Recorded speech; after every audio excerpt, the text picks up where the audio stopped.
In today's video, I'll show you how to sign up for the RedNote app on your iPhone. It's super easy and only takes a few steps. So let's get started.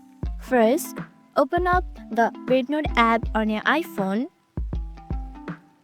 Once the app is open, tap on the login button. You will be asked to enter your phone number. Enter your phone number and tap on login. It will send you a verification code on your phone number.